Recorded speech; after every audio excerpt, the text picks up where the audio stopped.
व्योमातीतोऽक्षरं ब्रह्म भगवान् पुरुषोत्तमः जनो जानिदं सत्यं मुच्यते भवबन्धनात्।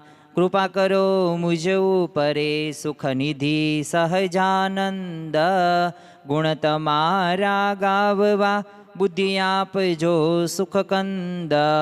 गुण तमारा गाववा बुद्धि आपजो સુખકંદ। શ્રી સ્વામિનારાયણ ભગવાનની જય, અક્ષર પુરુષોત્તમ મહારાજની જય, ગુણાતીતાનંદ સ્વામી મહારાજની જય, પ્રમુખ સ્વામી મહારાજની જય, પ્રગટ ગુરુ હરિ મહંત સ્વામી મહારાજની જય, સુરત અક્ષરધામ મહોત્સવની જય। દરેક દિવ્ય મુમુક્ષુ હરિભક્તોને ભાવથી જય સ્વામી નારાયણ।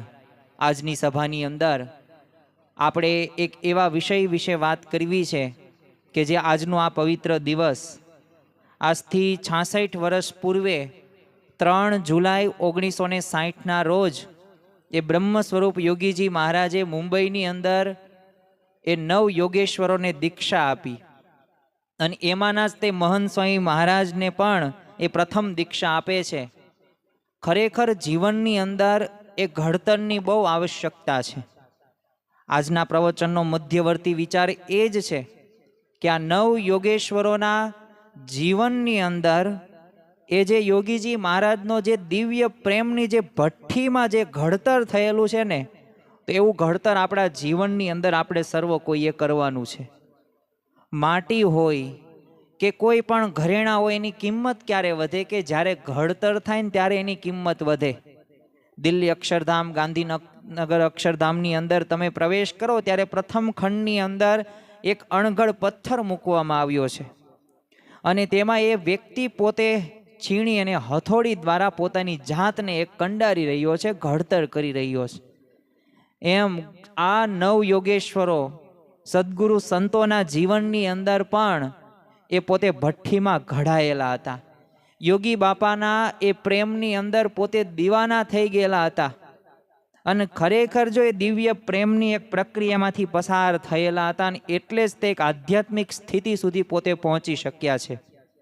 આજે આપણે એમના પ્રસંગોનું આચમન કરવાના છીએ। આજનો આ પવિત્ર દિવસ દીક્ષા દિન પણ કહી શકાય, કારણ કે ભાગવતી દીક્ષા આજના દિવસે 66 વર્ષ પૂર્વે એ બ્રહ્મ સ્વરૂપ યોગીજી મહારાજે અને 9 શિક્ષિત યુવાનો, પાછા ભણેલા ગણેલા એ યુવાનોને એ દીક્ષા યોગીજી મહારાજે આપી છે। ખરેખર તમે જુઓ કે યોગી બાપા એટલે અલમસ્ત યોગી કે જેમની વાણીની અંદર એ કડવાશ ન હોય પરંતુ એક મધુરાય હોય, એક મીઠાશ હોય। તમે જો વર્તમાન સમયની અંદર આપણને સદગુરુ સંતો મહંત સ્વામી મહારાજના જીવનની અંદર આપણને કેવો વૈરાગ્ય, કેવો સમર્પણ જોવા મળે છે। તો જો યોગીજી મહારાજનો એક નિસ્વાર્થ પ્રેમ હતો, એક શુદ્ધ પ્રેમ હતો અને એટલે જ તે યુવાનોના હૃદયની અંદર એ કાયમી સ્થાન યોગીજી મહારાજનું બની ગયું હતું। એ પ્રેમની જો શક્તિ કોને કહેવાય ને એ આપણને ખ્યાલ આવે। કારણ કે તમે વિચાર કરો કે ઉચ્ચ શિક્ષણ એ મેળવતા બધા યુવાનો અને જબલપુરની અંદર અભ્યાસ કરતા એ મહંત સ્વામી મહારાજ એગ્રીકલ્ચરનો પોતે અભ્યાસ કરેલો, છતાં પણ તમે વિચાર કરો સંસાર છોડીને સંત બન્યા। અને આ કોઈ કાંઈ કઠોર ઉપદેશથી કે કડવાઈ ભરા અનુભવથી નહીં, પરંતુ આ વાત્સલ્ય હતું યોગીજી મહારાજનું। આજે એવા જ પ્રસંગોનું આચમન કરવું છે કે જે પ્રસંગો 9 યોગેશ્વર સંતોના હોય શ્રી યોગી બાપા પ્રત્યેના। એ યોગીજી મહારાજ આપણને શીખવે છે કે કેવી રીતે એ આપણે કોઈકને જીતી શકીએ જો નિસ્વાર્થપણે જ્યારે કોઈ પણ ક્ષેત્રની અંદર આગળ વધવા પ્રયત્ન કરે ને ત્યારે ભગવાન અને સંત એની મદદ કરતા જ હોય છે। વિચાર કરો કે આજથી 66 વર્ષ પૂર્વે દીક્ષા તો આપી દીધી, પણ યોગીજી મહારાજ તો પોતે એ ધર્મયાત્રા એ પોતે વિચરણમાં જોડાઈ ગયા। આપણા મનની અંદર કેવું હોય, થોડાક દિવસ તો રહેવું પડે ને, થોડાક દિવસ તો એવું આધ્યાત્મિક જ્ઞાન આપવું જોઈએ ને। પણ જો મહંત સ્વામી મહારાજને તો ઘણા મહિના સુધી યોગી બાપાએ બોલાવ્યા જ નહીં, પણ જો એ કસણીમાંથી એ પસાર થઈ ચૂક્યા છે। પણ જો મહંત સ્વામી મહારાજ જ્યારે જબલપુરની અંદર તે જ્યારે એગ્રીકલ્ચર કોલેજની અંદર ભણતા તો ત્યારે યોગીજી મહારાજ એમને સતત પત્ર લખતા અને એવું આધ્યાત્મિક એવું માર્ગદર્શન પણ આપતા હતા. તમે વિચાર કરો, એક મહાન ગુરુ હોવા છતાંય તે યોગીજી મહારાજ પત્રની અંદર પોતે લખતા કે મારી ભૂલચૂક માફ કરજો. તો જો આ નિર્માનીપણું આપણને યોગીજી મહારાજનું દેખાઈ આવે છે, કારણ કે એમના શબ્દો રહીને, એમની અખૂટ એક નિખાલસ નમ્રતા રહીને, એના લીધે જ તે આ નવ યોગેશ્વરો પણ પોતે પ્રભાવિત તો થઈ ચૂક્યા હતા, પણ પોતાની સારી એવી કારકિર્દી છોડીને પોતે ત્યાગાશ્રમ સ્વીકારે છે ને ભગવાનનું ભજન કરે છે. બાકી અશક્ય વાત છે. યોગીજી મહારાજ તમે જુઓ કે કોઈક ટપાલી હોય તો ટપાલી સાહેબ કે, પોલીસમેન કે, નાના ભક્તોનો પણ ગુણ ગ્રાહક જ દ્રષ્ટિ રાખતા અને ખરેખર અહંકાર શૂન્ય અને એક માધુર્યથી ભરેલા પત્રો વાંચીને એ યુવાનોના પણ હૃદયની અંદર એક પ્રેમની વર્ષા થતી અને પોતે ગદગદ થઈ જતા હતા. આફ્રિકાનો પ્રવાસ હોય ત્યારે પણ તમે જો યોગી બાપા ત્યાગ વલ્લભ સ્વામી જેવા યુવાનોને યાદ કરતા અને પત્રો દ્વારા બોલો સતત સંપર્કમાં પોતે રહેતા. યોગીજી મહારાજ તો યુવાનોને છે ને પત્રમાં એ રોજ અક્ષરદેરીને દર્શન કરવાનો અને સત્સંગમાં દ્રઢતાપૂર્વક જોડાવા રહેવાનો પ્રેમભર્યો આગ્રહ રાખતા. અને આ નવ યોગેશ્વરો એ પ્રમાણે પાછા કરતા પણ હતા. અને એમાંય ડૉક્ટર સ્વામી તો એમને તો એ જગાડવાની સેવા એક વખત આપવામાં આવેલી. હવે બધા યુવાનો વહેલા કોઈ જાગે નહીં, યોગી બાપાની તો અપેક્ષા યુવાનો વહેલા જ જાગવું જોઈએ, એ પ્રકારની જ તે ભાવના. એટલે સ્વાભાવિક રીતના કોઈ જાગે નહીં ને એટલે આ ડૉક્ટર સ્વામી યોગી બાપાને એક વખત ફરિયાદ કરી કે કોઈ જાગતું જ નથી, ગમે એટલો પ્રયત્ન ન કરું. અને ત્યારે યોગી બાપાએ કીધું ગુરુ એમ ન કહેવાય. કેવી ગુણ ગ્રાહક દ્રષ્ટિ, કેવો સવળો વિચાર યોગી બાપામાં હતો. તેમણે કહ્યું કે ગુરુ એ બધાય તે છે ને સૂતા છે ને એ બધા સાધના કરીને આવ્યા છે ને આપણે બધાને બાકી છે. તો જો આવી ગુણ ગ્રાહ મચ્છરનો પણ ગુણ યોગી બાપા પોતે લેતા કે ભજન તો કરવા દે છે ને. અરે ધૂળ ઉડતી હોય તો ધૂળમાં પણ એ ગુણ લેતા. અરે વજન કરવાનું એક વખત કીધું કે વજન શું, ભજન કરવું જોઈએ. દરેકમાં સવળો વિચાર, દરેકમાં સારું જોવાની દ્રષ્ટિ યોગી બાપા પાસે હતી. અને ખરેખર યોગીજી મહારાજ આ પ્રમાણે આગ્રહ પણ રખાવતા. આવી નાની પણ અત્યંત પ્રેમળ બાબતો પણ છે ને યુવાનોને કાયમ માટે એ બાપાના જો ચરણે સમર્પિત કરી દીધા. એ શાશ્વત બંધન હતું. એ અંતરનો એ મૂસતો પ્રેમ નહોતો, પણ ખરેખર એ પ્રેમનો વધારો તો હતો. આ પત્ર વ્યવહારો, એમની નમ્રતા હતી, એમની અહંકાર શૂન્યતા હતી. અને તમે જુઓ કે દુનિયાની અંદર લાખો માતાઓનો પ્રેમ ભેગો કરો ને તો પણ યોગીજી મહારાજના પ્રેમના એક અંશ સમાન પણ ન થઈ શકે. કારણ કે તમે જુઓ કે દુનિયાની અંદર મોટા ભાગે સ્વાર્થ કે કંઈક શારીરિક આકર્ષણ કે કંઈક વાસનાથી એ પ્રેમ ભરેલો હોય છે. એ પૈસા હોય અથવા તો એની પાસેથી કામ કઢાવવાનું હોય ત્યાં સુધી આપણે અપેક્ષા રાખતા હોઈએ છીએ. પણ જો યોગીજી મહારાજનો પ્રેમ કેવો હતો, નિર્ગુણ પ્રેમ હતો, કોઈ સ્વાર્થ નહીં. સંપૂર્ણપણે આમ નિર્વાજને નિર્ગુણ કહી શકીએ. આપણે તો અપેક્ષા સાથે જ કાર્ય કરતા હોય, પણ એમને કોઈ અપેક્ષા નહીં, કોઈ સ્વાર્થ નહીં. અને સંબંધોમાં તમે જો કંઈક મેળવવાની, કંઈક વળતરની કંઈક અપેક્ષા આપણી સૌ કોઈની હોય જ છે. પણ તમે જુઓ કે સામે આધ્યાત્મિક કલ્યાણ કરવાની, સુખી થવાની, એ તમે બ્રહ્મરૂપ થઈને પરબ્રહ્મની ભક્તિ કરી શકો, લાખોને તમે સત્સંગ કરાવી શકો ને, આ યોગી બાપાની પાછી ભાવના હતી. અને એટલે જ તે તમે જુઓ કે આવી ભાવનાથી યુવાનોને સંસારના મોહમાંથી મુક્ત થયા અને પરમ શાંતિનો અનુભવ એમને થયો. પણ જ્યારે આપણે દુનિયાની અંદર કડવા અનુભવો થાય છે, દુઃખો થાય છે, અને બંધન જકડે છે, અને એ જે આપણને સુખી થવા દેતું નથી.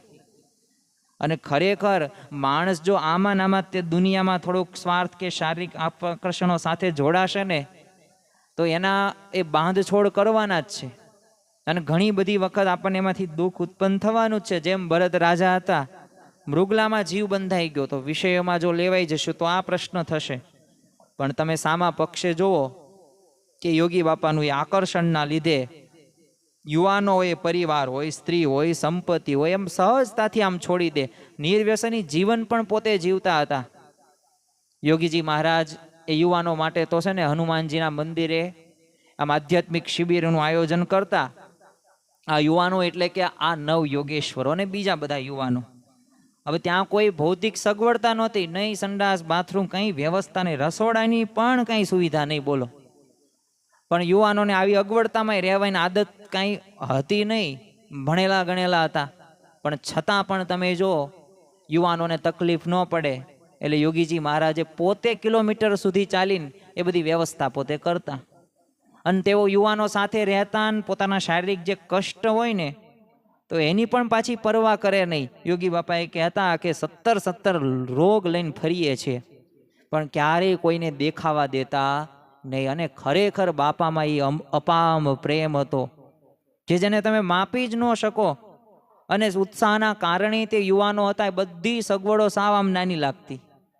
અને ઘણી બધી વખત તો નાની શિબિરો હોય, વેઠેલી કઠનિયાઓ હોય, તો એ આગળ જતા ને તો યુવાનોને ત્યાગ અને વૈરાગ્યનો મજબૂત પાયો પણ બની જતો. આ યોગી બાપાની એક ભદ્ર ભાવના હતી.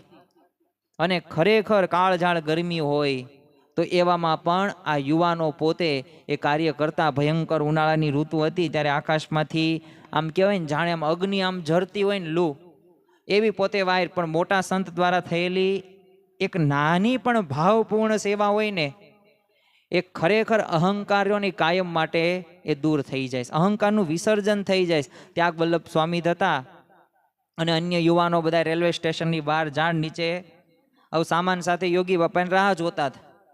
હવે આવી કાળઝાળ ગરમી અને યોગીજી મહારાજ જાતે અંદરથી પાણીની ટ્રે ભરીને બોલો યુવાનો માટે બહાર લાવ્યા. તો કેવો એ માતૃત્વનો પ્રેમ હશે એમનો. અને ખરેખર એ બાપાએ અત્યંત વાત્સલ્યથી કીધું કે તમે તરસા હશો પહેલાં પાણી પી લો. જો આ શબ્દો જ્યારે આપણે સાંભળ્યા ને ત્યારે જ આપણને ખ્યાલ આવી જાય કે ખરેખર એ માતૃભાવે યુવાનોના હૃદયને પીગળવા માટે યોગીજી મહારાજનો એ વાત્સલ્ય પ્રેમ હતો, એ કરુણા હતી. બીજો એક પ્રસંગની આપણે વાત કરીએ તો એક મુસાફરી દરમિયાન હરિભક્તો તરફથી છે ને જમવામાં ખાલી બાફેલું અનાજ અને બદામ જ આવેલા. આવું ખાવા પીવાની અને રહેવાની કોઈ વ્યવસ્થા નહોતી. એટલે ઘણા બધા યુવાનો મૂંઝાઈ ગયા, પરિસ્થિતિથી કંટાળી ગયા. કારણ કે માણસને ઘણી બધી વખત શારીરિક કંટાળો આવે છે. અને એવો જ કંટાળો આવ્યો. હવે યુવાનોને પોતાના ઘરની સગવડો અને બધી પરિવારની યાદ આવી, એ સ્વાભાવિક છે. કારણ કે સંસારનું એક આકર્ષણ હોય છે. કારણ કે સંસારની અંદર બધી બાબતો આપણે ટનાટન જોઈએ, બધી વ્યવસ્થા જોઈએ. હવે એક તરફ ભૌતિક કંટાળો હતો, બીજી તરફ યોગી બાપાના ચહેરા ઉપર પાછો આનંદ ને પ્રેમ છલકાતો હતો. તો જો યોગીજી મહારાજનો દિવ્ય અને નિર્ગુણ પ્રેમ એટલો બધો પ્રબળ હતો ને કે બોલો યુવાનોને ક્યાંય પાછા જવા દેતો જ નહીં. થોડાક વિચારો એવા આવતા પણ પાછા જોડાઈ જાય. અને આ નિસ્વાર્થ પ્રેમના કારણે જ તે યુવાનો પોતાના કુટુંબીજનો, સગા સંબંધીઓ કે જે પદાર્થો રહ્યા ને એ આસાનીથી ત્યાગ કરી શકતા અને સાધુ થવા માટે પોતે આવતા. બીજો આપણે એક પ્રસંગ જોઈએ. એકવાર વિવેક સાગર સ્વામી અને અન્ય બધા યુવાનો હતા. હવે ટ્રેનમાં છે ને ગોંડલથી પોતે આવતા હતા. એટલે ટ્રેનમાં જમવા માટે બધી ડાઇનિંગ કારની બધી અત્યાધુનિક વ્યવસ્થા હતી. એટલે આમ તો રાજાશાહી વૈભવ કહેવાય. હવે ડાઇનિંગ કારમાં છે ને સ્વાભાવિક રીતના ઘણી બધી એકથી ઝેડ સુધી બધી બાબતો એની અંદર હતી. ખાવા પીવાની 32 ભાતના પકવાન હોય તે. પણ જો યોગીજી મહારાજને એ આવી વૈભવી સુવિધાઓ જમવામાં નહીં, પણ છે ને યુવાનોને પોતાના હાથે જમાડવામાં સાચો આનંદ આવતો હતો. હવે દરબારગઢ કે અન્ય જગ્યાએ તે બાપા યુવાનોને જમાડવા માટે પોતે રમત ઘણા બધી વખત કરતા અને ઉત્સાહથી પાછા પીરસે. હવે યુવાનો તો ટ્રેનમાં જ વિચારતા કે બાપા આપણને કેવી રીતે જમાડશે.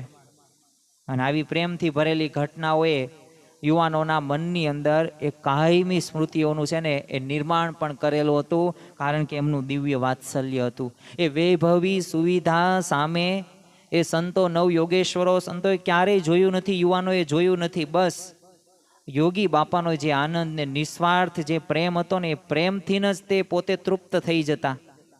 અને એટલું જ નહીં, એ અન્યોના દુઃખે પણ દુઃખી થવાની ભાવના એ યોગી બાપાના જીવનની અંદર આપણને વાત્સલ્યનો ધોધ જોવા મળે છે. તમે જુઓ કે એમના હૃદયની અંદર એ નાના મોટા ભક્ત માટે અપાર પ્રેમ હતો. કોઈ હરિભક્ત નાની સરખી તકલીફ પડે તો આમ બાપાનું તો હૃદય આમ પીગળી જાય. અરે પારકાના દુઃખને બોલો પોતાના દુઃખ માની લે. અને અન્યની તકલીફ જોઈને તો એમની આંખમાં આંસુ આવી જાય. અને આ કાંઈ માત્ર સાદી કાંઈ લાગણી ન હોય, એક ઉચ્ચ કક્ષાની એક આધ્યાત્મિક સહાનુભૂતિ યોગી બાપાના જીવનની અંદર આપણને જોવા મળે. એ અમીર હોય કે ગરીબ હોય, યુવાન હોય કે વૃદ્ધ હોય, બાપા માટે બધાય સમાન. એટલે જો દરેક વ્યક્તિ પોતાના ગણેલા છે. અને આપણે એમના પ્રસંગો જોઈએ છે ને તો પણ આપણને ખ્યાલ આવે કે ખરેખર યોગી બાપાએ દરેકનું સાચવ્યું છે. તમે વિચાર કરો કે 7 દિવસ પણ જે સ્વામી સાથે રહી ન શકીએ એવા વિજ્ઞાનદાસ સ્વામી 17 વર્ષ સુધી રહ્યા છે અને બધું સહન કર્યું. 40 વર્ષ સુધી એમને રોટલાઓ ઘડ્યા છે. અને એટલું જ નહીં, આપણા સર્વ કોઈના જીવનની અંદર ઘણી બધી વખત આપણે જે રીતે આગળ વધવાનું છે તો એના માટે ભગવાનને સંત આપણી ઉપર કૃપા દ્રષ્ટિ કરે છે. તમે જો બાપાનો આ પ્રેમ જેમને અનુભવ્યો છે ને, એમને અંતરથી માને છે ને કે આ જગતમાં આવો શુદ્ધ નિસ્વાર્થ પ્રેમ બીજે કાંઈ હોય જ નહીં. જેવી રીતે શ્રીજી મહારાજ વખતના એ બધા પરમહંસો હતા અને એ જે શ્રીજી મહારાજમાં આકર્ષાણા જે ભક્તો હતા, એ જે મહારાજ પ્રત્યે આકર્ષાણા, એવી જ રીતે આવા ભગવાનને આવા સંત રહ્યા ને એમાં આપણે આકર્ષવાનું છે. અને એ યોગી બાપાના વાત્સલ્ય પ્રેમમાં આ 9 યોગેશ્વરો હતા, એ પણ પોતે આ રીતના જોડાયેલા હતા અને પામેલા હતા. એ સ્થિતિ સુધી અત્યારે પહોંચ્યા છે. એમની તમે પૂજા જુઓ, એમની તમે માનસી જુઓ, એમને જે ગુરુ ભક્તિ તમે અદા તમે જુઓ તો એના ઉપરથી પણ આપણને ખ્યાલ આવે. અને ખરેખર જો દાસના દાસ બનીને પાછા રહ્યા છે યોગીજી મહારાજ. અમદાવાદમાં તે એકવાર મનુ ભગતની તબિયત સારી નહોતી એટલે પોતે આરામ કરી રહ્યા, તો યોગીજી મહારાજ બોલો અચાનક ચૂપચાપ ત્યાં આવ્યા અને મનુ ભગતના પગ દાબવાનું શરૂ કરી દીધું અને માલિશ કરવા લાગ્યા. મનુ ભગતે આંખ ખોલી એટલે જોયું તો આ તો સાક્ષાત ગુરુ અને પોતે એમની સેવા કરે છે. પોતે તો ઝબકી જાય છે, આશ્ચર્યચકિત થઈ જાય છે. વિચાર તો કરો કે લાખો લોકોના ગુરુ અને ભગવાનના સાક્ષાત સ્વરૂપ હોવા છતાંય પણ લેશ માત્ર પણ યોગી બાપામાં અહંકાર નહોતો. દાસના દાસ બનીને પોતે રહ્યા છે. અને ખરેખર દાસના દાસ બનવામાં જ મજા છે. ગમે એટલો આપણામાં આવડત કે કળા હોય, અહંકાર હોય, પણ એ ક્યારેય તે કામમાં આવતું નથી. એનાથી દુઃખ જ થાય છે. તો પાયો નિર્ગુણ પ્રેમ, એ કોઈ પણ જાતની અપેક્ષા વગર બસ જીવના કલ્યાણની ભાવનાવાળા યોગીજી મહારાજ હતા. અને એ જ ભાવના સાથે જોડાયેલા હતા ને એટલે જ તે આ 9 યોગેશ્વરોના પણ એ અત્યારે આપણે એવા દર્શન કરી શકીએ છીએ અને ખરેખર એમની સ્થિતિ આપણે જોઈ શકીએ છીએ. તો આજના દિવસે આપણે મહારાજ સ્વામીના ચરણોમાં પ્રાર્થના કરીએ કે જો સદગુરુ સંતો એ સ્થિતિ સુધી પહોંચી શકતા હોય, જો તે પોતે આધ્યાત્મિક એવો ભગવાનને સંતનો આનંદ લઈ શકતા હોય તો આપણે કેમ ન લઈ શકીએ? આપણે પણ એમના પગલે પગલે ચાલીએ. આપણને પણ એવો વાત્સલ્ય પ્રેમ મહંત સ્વામી મહારાજ આપી રહ્યા છે. તો મન કર્મ વચને મહંત સ્વામી મહારાજમાં જોડાઈને એવા ગુણાતીત સ્થિતિ આપણે પણ પ્રાપ્ત કરી શકીએ. એ જ આજના દિવસે પ્રાર્થના. શ્રી સ્વામિનારાયણ ભગવાનની જય. આવા જ આધ્યાત્મિક પ્રવચનો સાંભળવા માટે અમારી ચેનલને લાઈક કરો, શેર કરો અને સબસ્ક્રાઈબ કરવાનું ભૂલતા નહીં.